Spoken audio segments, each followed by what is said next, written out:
This one? Yep. Oh, no. No, this is the revised. Oh, you don't have to revise. I make a motion to accept application 05-2018, Onyx Building and Remodeling LLC, 98 Conley Road. Request to permit of regular activities to include construction of a new home, property owner by East Windsor Scout Hall Building Committee, map 63, block 20, lot 36. Second. So, did you get everything that you needed for this? Yeah, so I spoke to the gentleman, and we got an updated wetlands report, and we had a soil scientist sign off on the map as well. It's pretty cut and dry. That looks good. Stand sure. Yep. Any other discussion on this? You want anything, add anything? No. All right.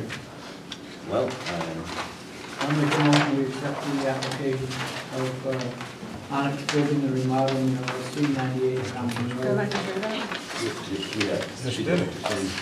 You missed it. I read it. Second. It's already done. Oh, All in favor? Aye. All right. Opposed? So moved.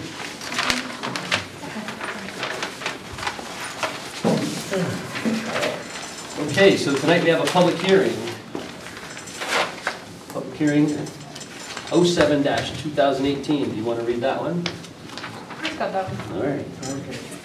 MMCT Ventures LLC, 105 Prospect Hill Road. Request to conduct regulated activity in connection with the development of portions of a new commercial recreation facility casino. Nearest intersection is Prospect Hill Road, Route 5, and Bridge Street, Route 140. HIG zone, map 102, block 14, lot 001. Okay, I have a motion to open the public hearing. Rebecca and Dick second, in case you missed that. All right, so how we'll do this is we'll have MMCT Venture LLC come up and give us a description of what they're up to, and everybody can listen to that, and then we'll allow the public to have some comment. I don't think there's a lot of people here, so we probably won't do a sign-up sheet, but we'll just have everybody that does want to speak state your name and address, and keep it to wetlands. We don't deal with traffic problems or any of the other stuff. It's only wetlands here for tonight. All the rest of the stuff can be brought to the planning and zoning meeting or another venue. So without further ado. Thank you. For the record, I'm Dory Bethlehem from Mahan, Kerensky, and Capicella, here representing MMCT Venture tonight. I'm going to introduce people who will be participating in tonight's discussion. We've got Craig Lipinski, who's our engineer at Preston O'Neill, and Josh Wilson, who's our soil and wetland scientist from Preston O'Neill, and they'll be doing probably the bulk of the presentation and answering questions. We also have Dan Thornton, our architect from JCJ, and we have a representative, John Copas from Foxwoods, and David Atkinson from Mohegan, just in case. As you read in your legal notice, this is the application of MMCT Ventures for a permit to conduct regulated activities on a number of properties on Prospect Hill Road in connection with the development of a new casino. I'm going to have Craig talk to you about orientating you with the properties, and Josh is going to talk about the precise nature of those regulated activities. But before we get into that, I just want to step back for a second and just briefly discuss how we got to this point.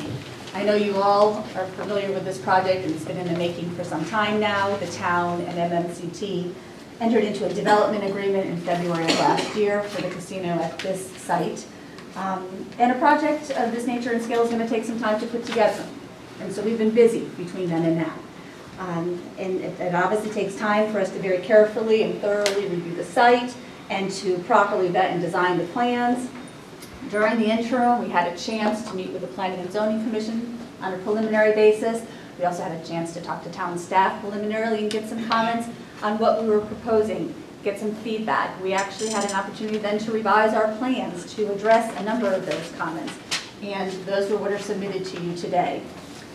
We're happy to present to you tonight the culmination of all those efforts, and we're pleased to demonstrate to you through our presentation and our reports how this plan avoids impacts to the regulated resources on the site, and how it complies with all the applicable state design guidelines, and how, most importantly, it complies with your regulations. So So having said that, I'm going to ask Craig to start and orientate you so you can get a feel for where we are. You need this probably. Yeah, just do whatever you need to do.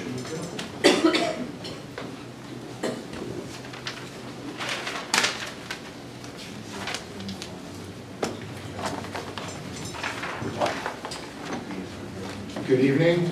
For the record, my name is Craig Lipinski. I'm a professional engineer licensed in the state of Connecticut. I work for Fussin O'Neill Consulting Engineers. And tonight, as Dory said, I am going to give you a brief overview of the existing and the proposed conditions, and then a little bit of a deeper dive into the stormwater design and the erosion sediment control design for the project. So this on the screen is an existing conditions map that we put together based on a survey that we prepared for the site. Again, just to orient you, to the north is Bridge Street, or Route 140. To the east is Prospect Hill Road, or Route 5. To the south is the south. South is the former Walmart site. And now to the west is I-91. Also to the west, there are two areas of wetlands that Josh Wilson will discuss in further detail later on in the presentation. And then to the west as well are existing transmission lines that are owned by Eversource. There's transmission and there's distribution lines that are contained within an existing 175-foot wide easement in favor of Eversource. The site itself is comprised really of 5 different parcels, and they total 28.58 acres. The largest of which is the former Showcase Cinema parcel. That's 26.71 acres. And the remaining 4 residential properties, which are all along Prospect Hill Road, total about 1.87 acres. So therefore, there are 5 addresses. There's 105, 119, 115, 113, and 93 Prospect Hill Road. The site is currently in the Highway Interchange Overlay Zone, and no portion of the site is within either the FEMA 100-year or 500-year floodplains. From a topography standpoint, the site slopes pretty steeply to the west. The steepest portion is along the eastern property boundary, where a number of portions are held up by either retaining walls or slopes held up by riprap. The center portion of the site is relatively flat, and that's where the former Showcase Cinema building is, as well as the parking lots. So currently, there's a 59,184 square foot former Showcase Cinema site. Most of the building has been demolished, and really the only thing that remains is the foundation. There's also parking lots for, it's a 1,017 space parking lot that exists on the site. And some of the residential buildings remain, but they're all slated to be demolished prior to construction. So now I'd like to describe the existing stormwater and how it flows today. As I said, this is an existing developed property. So in the parking lot areas, there's a number of existing catch basins and pipes, but they basically discharge to 3 different locations on site. 2 of which discharge to 2 existing stormwater detention basins. The larger stormwater basin that Dan is circling is to the north. It has an existing outlet structure that consists of a 10-inch inlet orifice and has an 18-inch reinforced concrete pipe where it discharges out into an existing riprap drainage channel. The smaller basin, which is to the south, also has an outlet structure. It has a slightly smaller orifice, but it has an 18-inch discharge pipe as well. But that discharges directly to the existing wetland system. There's a third discharge point all the way to the north, Dan's pointing out there. And that's a 24-inch RCP that's owned by the Connecticut DOT. Now this pipe conveys mostly stormwater from Route 5, but there is a small portion of the site where that does flow into that pipe, and that's mostly through the 3 residential units that Dan's pointing to right now along the eastern boundary, and they flow to the west into the 2 catch basins. You can see the 2 catch basins that connect into the pipe. That discharges into its own riprap swale. There's also, DOT has a 10-foot wide drainage easement and a right to drain for that line. So stormwater from all 3 of those discharge points ultimately flows either through riprap channels or through the existing wetland systems, and it goes into a 42-inch RCP culvert that's right underneath the I-91 off-ramp. So Dan's going to point to that now. So everything flows basically through that, for the site. And then, according to DOT mapping, and we included a composite map in Appendix C of the Stormwater Management Report, that flows eventually to the into the northwest, into a 54-inch RCP, which eventually empties into the Connecticut River. So just in general, everything on site flows to the west. And it all flows through that existing 42-inch culvert, which empties into a 54-inch RCP, which eventually empties into the Connecticut River. Now I'd like to talk a little bit about proposed conditions. So we go to the next slide, please. Perfect. So here's a brief overview of what we are proposing. So there's an approximately 188,000 square foot single-story casino building, a new 1,750 space 5-deck parking garage that's right next to it. There are 318 surface parking spaces. And other amenities are an existing on-site access road, there are walkways, patios, new utilities, a new stormwater management system, as well as new proposed landscaping for the site. We also are proposing a new reinforced earth access road at the western portion of the site and along the stormwater quality basin, and that was put in for Eversource's access to their transmission poles. We are also proposing a new pylon sign to the west of the site, and that has associated underground electrical conduit that goes to it, so it can power it. In total, the total impervious area of the site will be increased from 12.32 acres, which is 43.1% of the site, to 15.25 acres, which will be 53.4% of the site. From a wetlands perspective, there are currently 4.96 acres of wetlands on site, but we are disturbing 0.0. There will be no wetlands disturbance that is proposed, direct wetlands disturbance that will be proposed for this project. There will, however, be work done in the upland review area, and that is estimated at 5.79 acres of activity in the regulated area. So let's take a little deeper look at proposed stormwater. Let's go to the next slide here. So again, just like before, with the proposed parking lots and the proposed building, we're proposing a new stormwater catchment system to manage the stormwater and treat it. The watershed areas really from existing to proposed haven't changed much. We're still going to have the same 3 discharge points. So the first discharge point I want to talk about is the 24-inch Connecticut DOT pipe.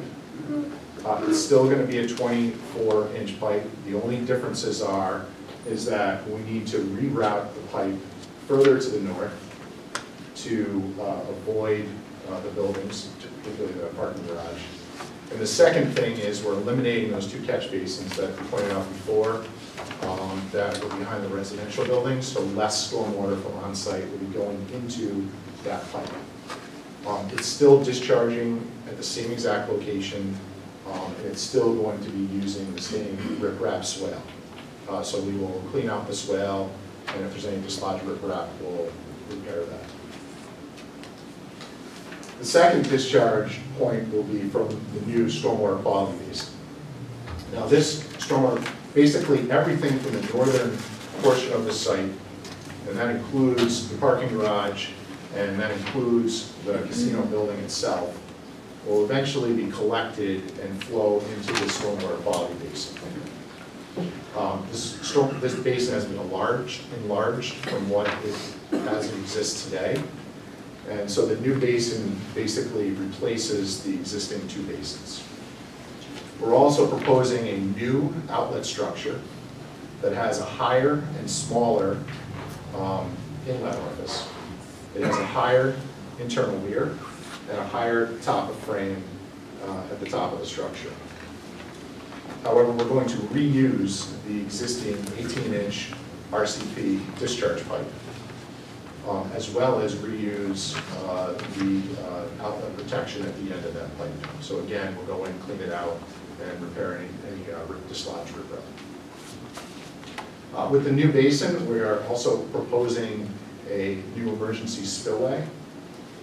And the basin will be seeded with a bioswale seed mix, which is specified, the exact mix is specified on the landscaping plan. If you want to look at that. The third discharge point that we're proposing is at the southern portion of the site. That will collect all the stormwater from the south. Will flow through a series of catch basins and management. The point itself will be relocated about 240 feet to the south, but it will still discharge to the same exact wetland system as it does today. As I mentioned before, we are increasing the amount of impervious on this site. So to compensate for that, we are proposing underground detention in the form of 5-foot-high retaining units with sealed bottoms. We have 2 banks of those that Dan's showing you there. In addition, we are proposing a series of hydrodynamic separators to treat stormwater, as well as a new level spreader to dissipate energy as stormwater comes out at the end. Included with our package not only was the design plans that you see, but we included a stormwater management report. And I wanted to go over a couple of the highlights of that stormwater management report that I think are important. First, we did an existing condition model and a proposed condition model and looked at pre and post at design point A, which we set at the inlet of the 42-inch RCP. As I mentioned, pre versus post, all the stormwater goes to that point, so it was a good point to assess. And based on our analysis, we predict a decrease in the peak flow for the 2, the 10, the 25, and the 100-year storm events. Also, we are proposing deep sumps and catch basins, new stormwater quality basin, underground detention, or the hydrodynamic separators, I'm sorry, and those features will remove 80% of total suspended solids.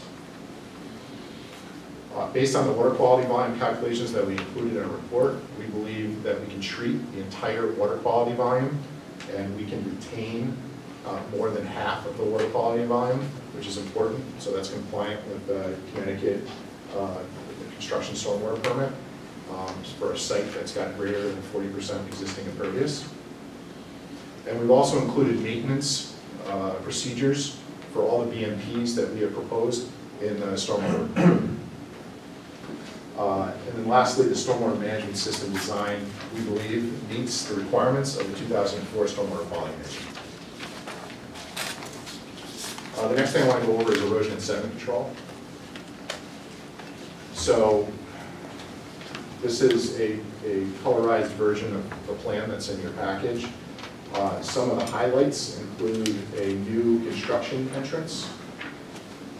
We have silt fence and hay bales that are proposed at the down gradient portions of the site, immediately up gradient of all the proposed wetlands.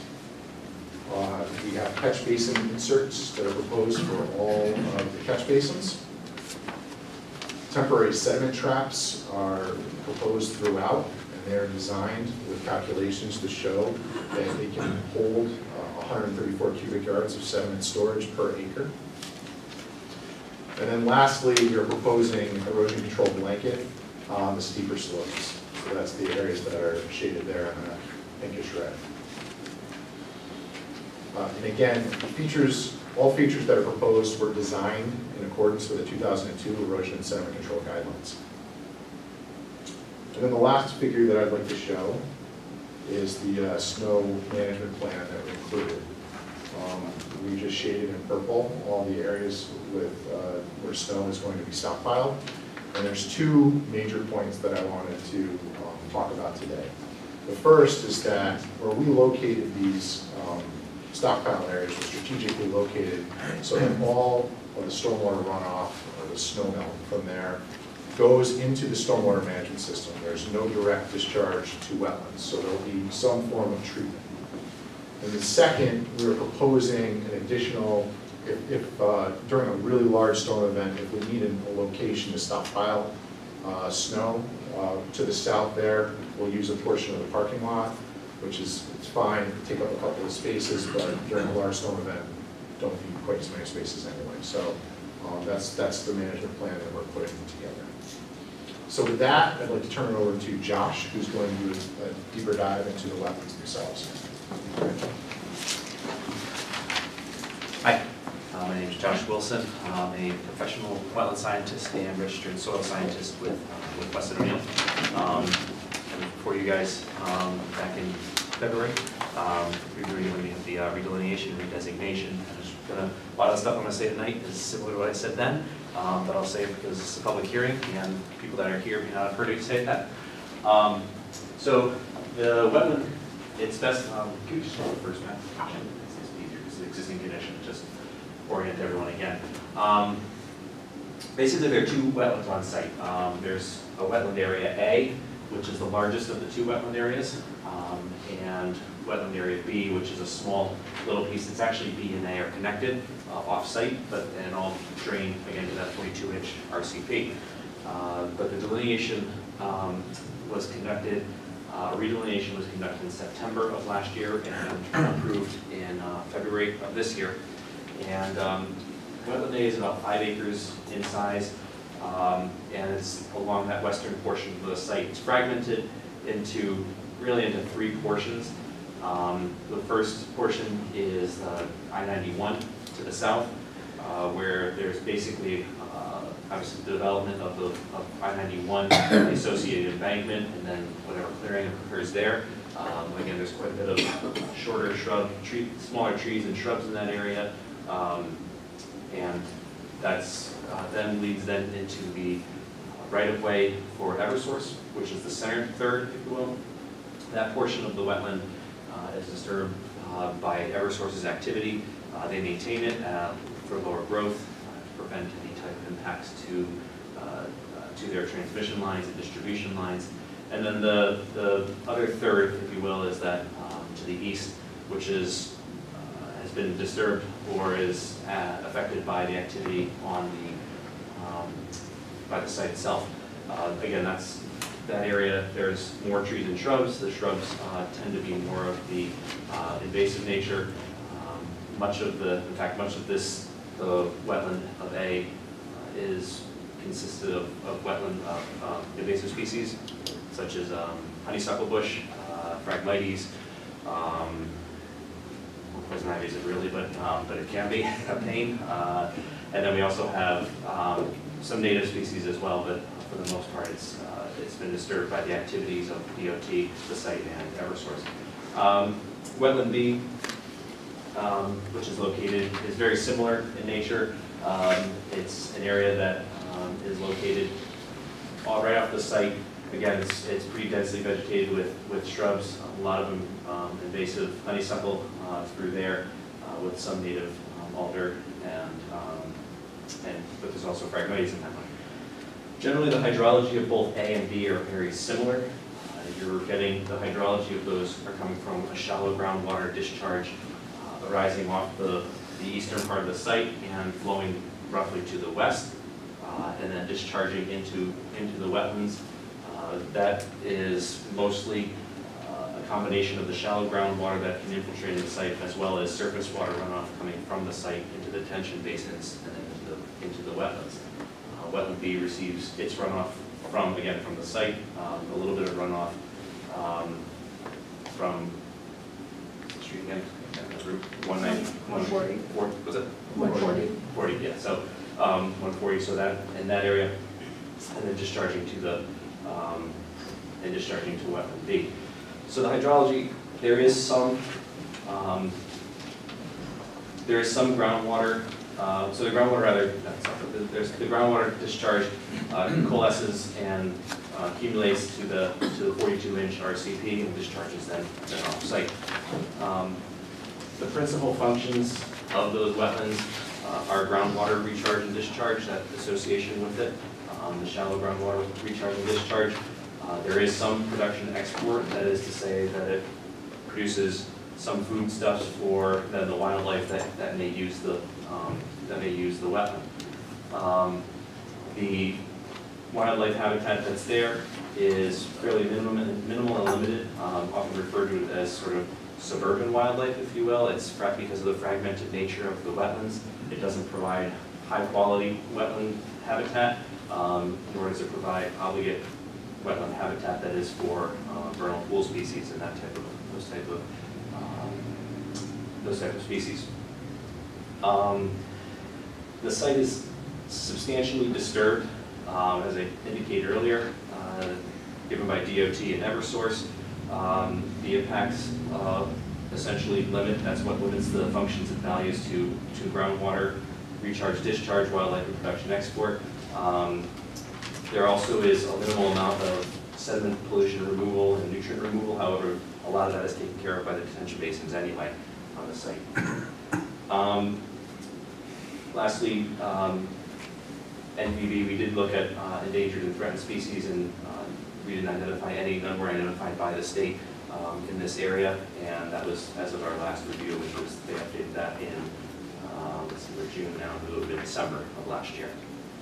So with regard to impacts, from the last slide, yeah.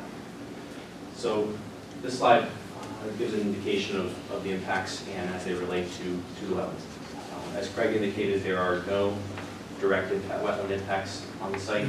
All activity occurs within the upland review area. And to that end, with regard to wetland A, there's approximately, that area.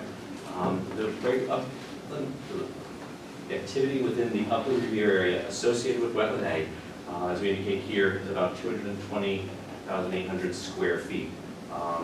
That activity is primarily associated with site grading, alterations and improvements to the existing detention basins, including the access and the maintenance road, the installation of underground infiltration and detention, installation of underground utilities, which don't show up very clearly but are on the other figures in the map provided, alterations and improvements to the access road and the associated surface parking, and then installation of the pylon sign, and then lastly the construction of the building, where only a corner of the building is within the upland review area. In wetland B, we look at about 31,200 square feet of impact in the upland review area, and that's principally associated site grading, the underground utilities, and the construction alterations and improvements of the access road on Route 140. So during construction, that's often the time post-construction impacts to wetlands can occur, but really it's during construction is the most critical time and most important time to protect the wetlands. And that's why it's important that the sediment erosion control plan that Craig went through is implemented and managed appropriately. A lot of and when I say the best management, what we're looking at is really just implementing the best management practices that are available.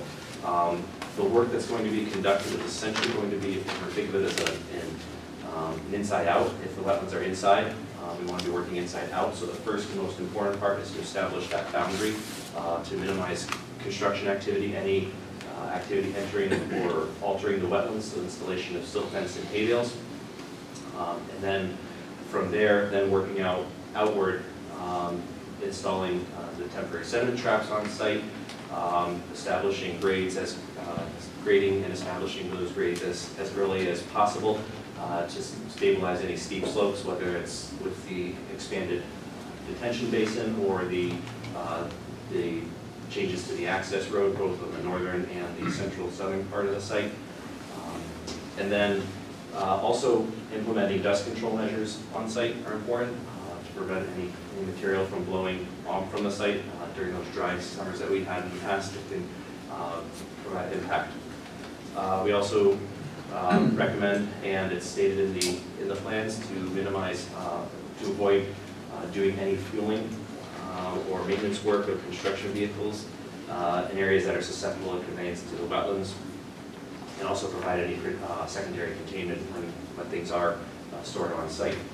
And then obviously, to the greatest extent practical, as it would be an active site, but whenever possible, and there's enough foresight to temporarily stabilize any of the stockpile areas to prevent erosion from those stockpile areas to the wetlands.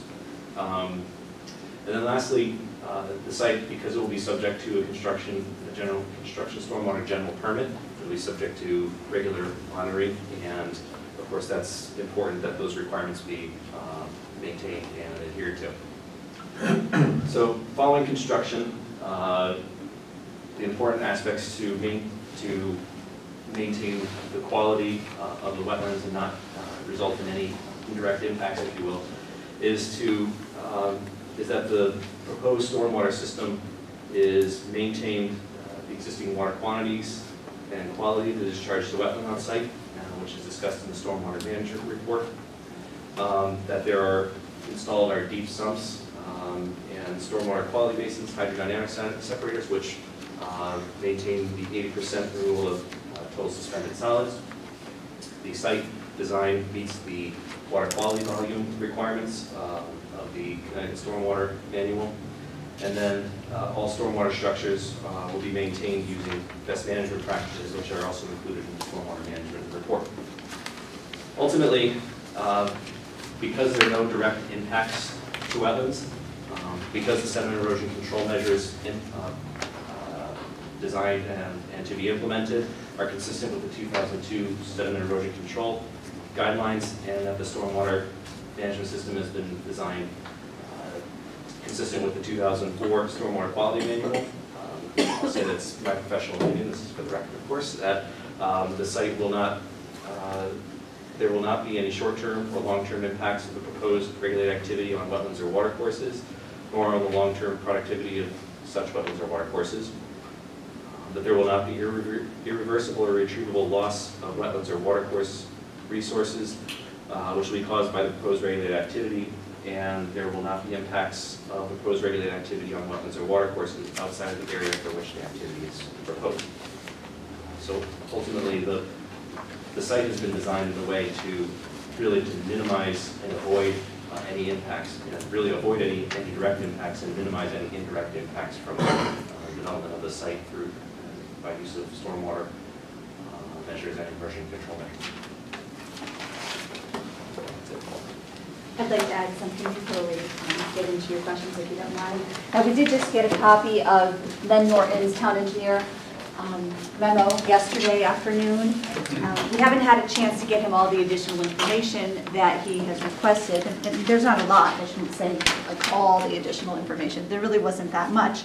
But we haven't had a chance to get all that to him just because the letter did arrive yesterday. We did review it, we did prepare a response. I brought copies, which I had emailed over to the town today, and I will give you each a copy of right now. I can tell you a couple things. We are confident that we can satisfy all of his concerns and provide him with the additional information that he needed. I also want to mention on the record, his very first comment was he was concerned that there were a couple of property owners within the 500-foot radius that were not mentioned on our vicinity plan. I don't for a second want anyone to think there was a procedural defect with the hearing tonight. Your regulations require notice to all property owners within 100 feet.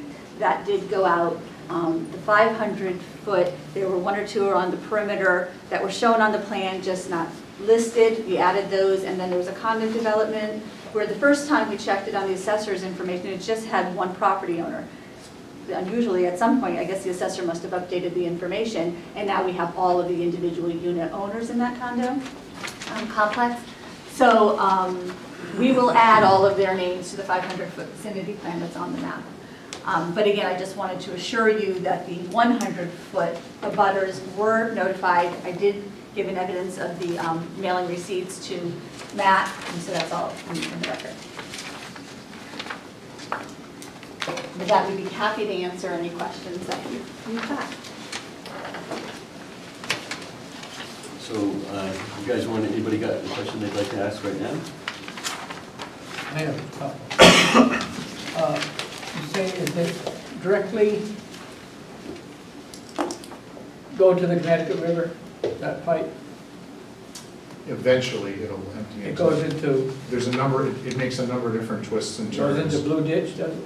Yeah. So the best thing to do is, there's a map that's included Yeah. in Appendix C of the Stormwater Management Report, and if you trace that, it'll show you the route to the Connecticut River.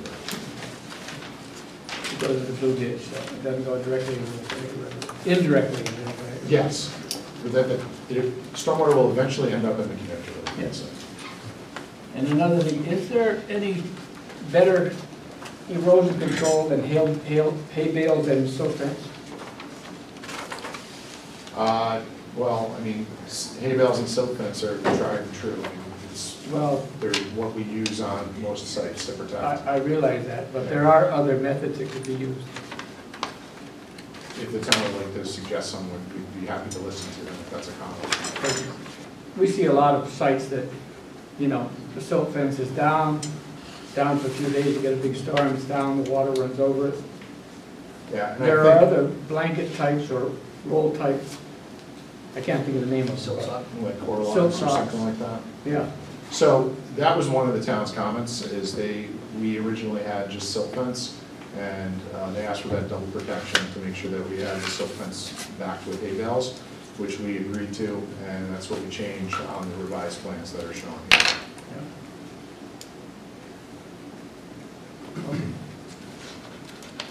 Is there a specific place that you were concerned? Well, the whole thing. I mean, The whole thing, I mean, you know what happens if hay bales and silt fence, yeah.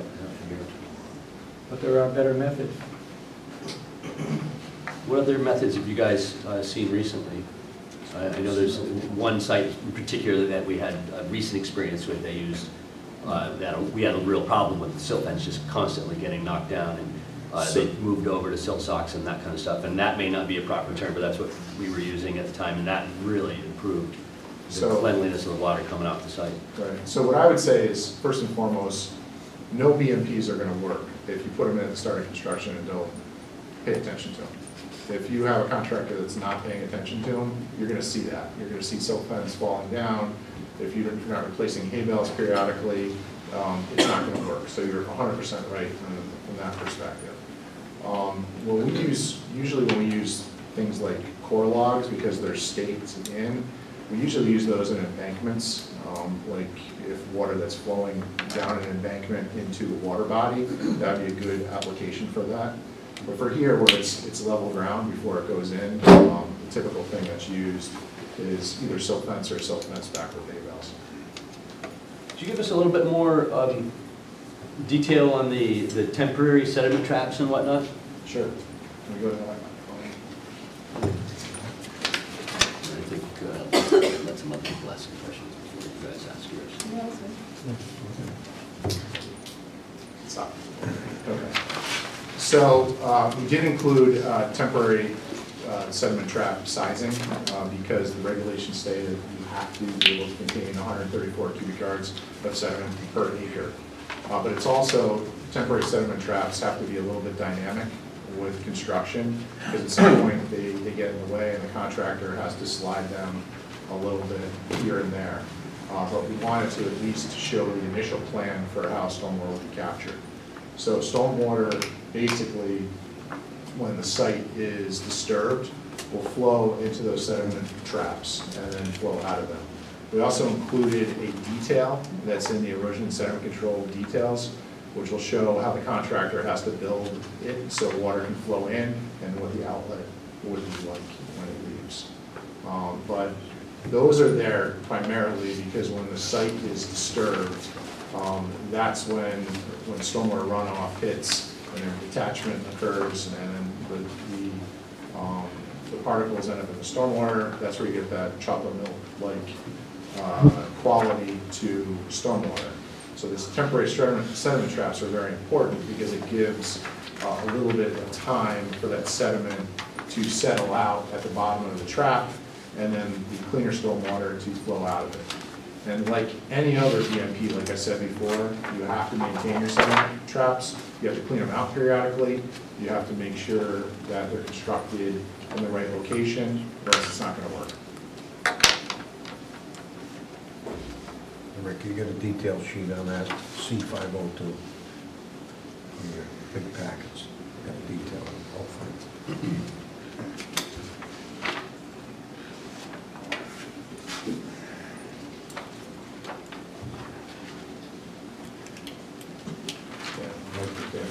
There you go. On the wall.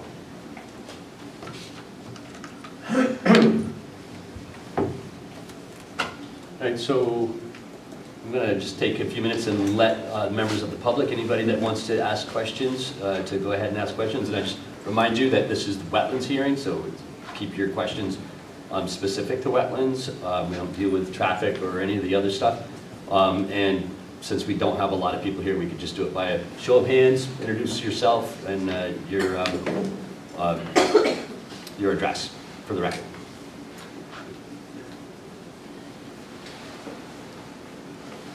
Mr. Dearborn. Steve Dearborn, Selectman. I guess if you don't think if the silt fence is going to work or the bales of hay isn't going to work, it's usually standard procedure anyway. I've got plenty of stumps I could lend them. They'll charge you to take. That's good. Mr. Talamini. Tom Talamini, 23 Rice Road. Do you have a stormwater management plan for the temporary settlement as part of the construction? I mean, periodically, every month, or do you guys come out, Preston or Neil come out and check to see if it needs to be done for the temporary settlement? Or is there a plan for that? You may answer. Can I answer? Yes. So there's a couple of things that are in the submittal. We have, in the notes section, we have a construction sequencing plan, which outlines what happens first. It's really, really important that we stabilize the site first before we start construction. So there's the construction sequencing, and there's also additional notes for specific protection for the wetlands. So those notes are on the plans themselves. We obviously have the erosion and sediment control plan sheet itself that we talked about. And then in the stormwater report, for each and every structure that we're proposing, we discuss like the maintenance of that and how you're going to clean those out. So that information is there.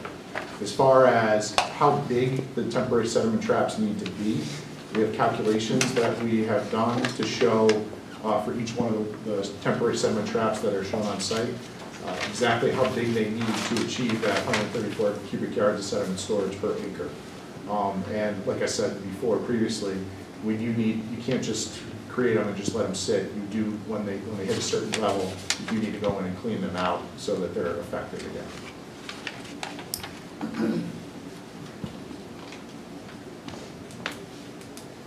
Okay.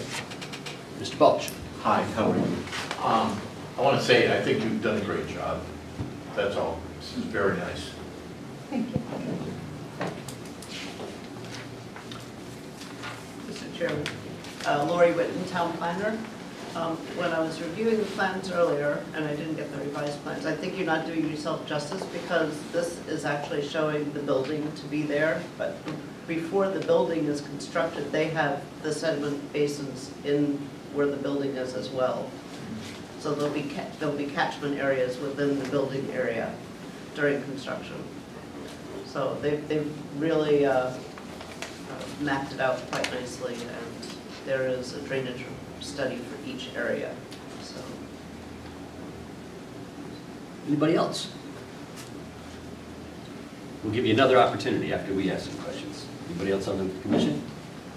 So I just wanted to just kind of go over your reply to Lenny's memo. I mean, most of this is kind of housekeeping stuff, but I just wanted to see if I could get a little bit more detail on a couple things here. On number 6, he says there appears to be discrepancies between the invert elevation shown on the plans and the design calculations. And your answer was that invert elevation on the wetlands package will be revised. So we're going to make some revisions to the plan. I'm always a little nervous about approving something that we are going to then have revisions. How are we going to track these things? And I guess it's probably more towards Lori and Matt, how we're going to be able to keep up with any of this stuff that we're going to have to make as a condition. Yeah, so we would just, so we stay in contact with them, we would go out and do site inspection, we just make sure, that they were holding up their end of the bargain. Number 10, you want to just kind of discuss that a little bit, those discrepancies between, kind of the calculations and... Well, it's not, I don't think it's a discrepancy. I think what it is, and I understand what the town engineer was doing, is that we use a modeling program to select the size of all of the various stormwater pipes we use. And he was looking in a couple of the pipes that showed that they were undersized. So he was questioning whether or not we should make them larger. But since the hydraulic grade line, which is really just a line that shows where the water will eventually be during the 25-year storm event, it never overtops out of any of the catch basins. So since there wasn't specific design guidance about using a certain storm event for designing the on-site pipes, and we're talking the 25-year storm event, which is a pretty high storm event, we thought that it was acceptable as it was. If we did go with the larger pipe sizes, then we start going into issues with cover depth and things like that. And so we thought that the size pipes that we had was really the best situation for it. So we'd be happy to talk to the town engineer if he does want us to increase some of the pipe sizes, then it might be less cover that's going to go over the top of the pipe, or maybe even some of the pipes might have some water in it, some standing water in it. And what we're trying to explain in here is that we believe taking all those factors into consideration, because it is not going to overtop during a 25-year storm event. It's not going to pop out of the catch basins. And a 25-year storm event is a pretty big storm, that it would be acceptable the way we have proposed it. So you're using a industry standard software that models the stuff you put on all these inputs, and yes, it spits out your calculations, and that's what you base your design on? Yeah, there's a little bit more to that, but yeah, essentially. Oh, sure. Just a little. No, we use two programs. We use HydroCAD and StormCAD. And StormCAD is the one that helps us size the pipes. And he's looking at the output from the modeling data and questioning whether or not some of the pipes should be bigger. But there was an intentional reason why we didn't go higher on the pipes. And it's kind of like a balancing act. You should everything. And like I said before, some towns say for on-site stormwater, just design to the 10-year storm event, and you don't have to convey a 25-year storm. That's a really big storm event. So all things into consideration, we thought it was fine. But all that being said, we'd be happy to go pipe by pipe with the town engineer and see what he thinks. I had, I think, another question for you. In your report, Josh, you talked about the water quality, or it's kind of a check mark, the standard kind of form for this stuff. And you had checked yes, in the water quality of the watercourse pond or lake associated with this wetland meets or exceeds Class A or B standards. So you're saying, like, right now that water that's coming out of there is Class A or B? It's not. There's a de facto statement by the state, they go through all the water quality classifications and they identify what's Class A, what's Class B, you know, et cetera. If they don't classify it at all, it's the default is to be Class A. So that's not, it's not ranked as, it's just, yeah, they consider it a Class A street. I'm not going to, I mean, it's what it is. But yeah, you didn't actually like test that water. No, we didn't test the water and take a look at it. But it's also a very, the stream itself is not really a stream, it's the wetland, and they don't, you know, classify wetlands anyway. So they will identify certain wetlands that are. Yeah, I was wondering if they were actually referring to the water course that this runs into, which would be Connecticut or. Right, but even in Connecticut, it's probably, I don't know if Connecticut's Class A. Probably not. In that section. I don't think so. But in your opinion, is the water quality coming out of here with this proposed plan better, worse, the same? I would say it's the same. I mean, the treatment system, and it's actually a discussion that we had during the process of the design, is that essentially the way the site is being treated and handled, I would say it's the same to better in that sense, because you're using an older stormwater system, a handling system that was designed in what, the 80s, early 90s. So it was basically run the pipe to a basin and let the basin take care of everything. Whereas there's a little bit more with hydrodynamic separators and treatment. So you're getting more treatment of the suspended solids, and then you're getting longer residence time with subsurface detention. You're also getting residence time in the detention basin itself to handle it. So I think that it is certainly not worse. It is probably the same, if not a little bit better in many cases. Anything else? One last time for the public. Mr. Dearborn. Steve Dearborn, East Windsor Select.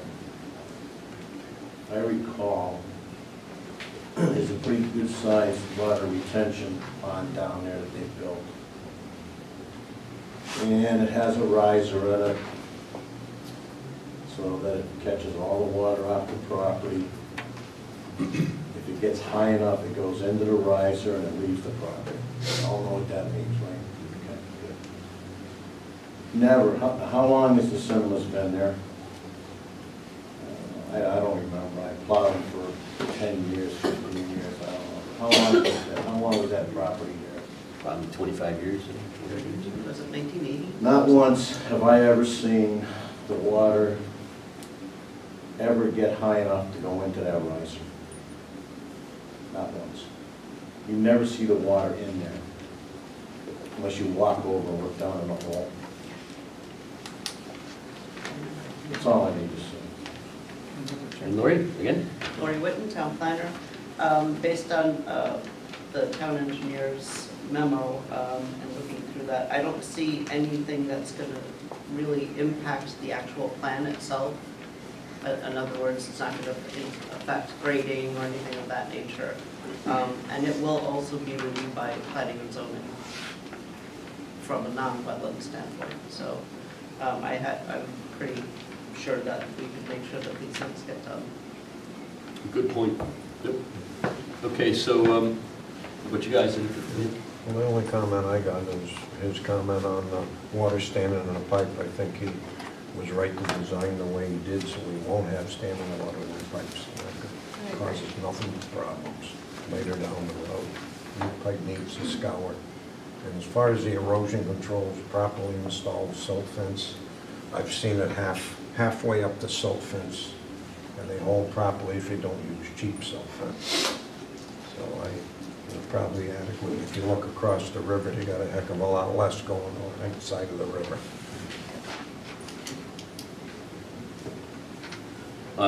One last time from the public, before I close the public hearing part. All right, I'd entertain a motion to close the public hearing. I'll close the public hearing. Any discussion? All in favor? Aye. Okay. So now I would entertain a motion, at least for discussion, to approve 07/2018. With the regular conditions And Plus 1 through 10 for what's in there. the regular 14 conditions, and the caveat that the memo that Lenny wrote and this reply would be included and dealt with. All right, I make a motion to approve application 7-2018 MMCT Venture LLC, 105 Prospect Hill Road.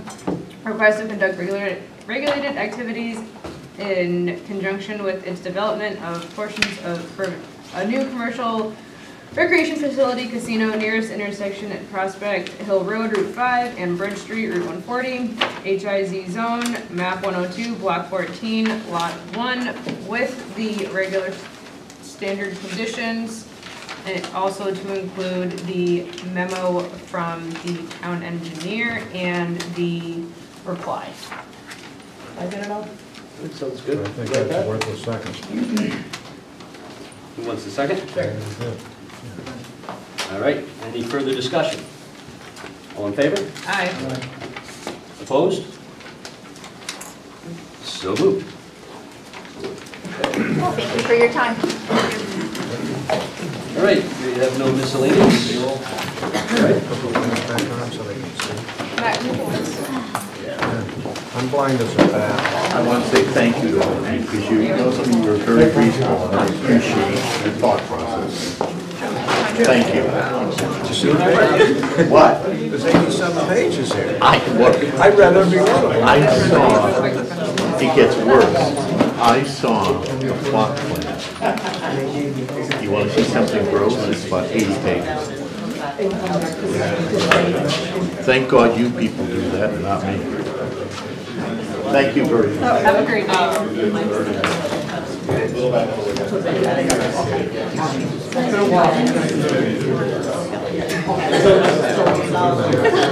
All right. Oh, we did it. Okay. No miscellaneous. No correspondence? Any correspondence? General board discussion? Hi, how you doing? Great, have a nice. Have it. I make motion No more coffee before you to go. adjourn? Public participation. We already had it.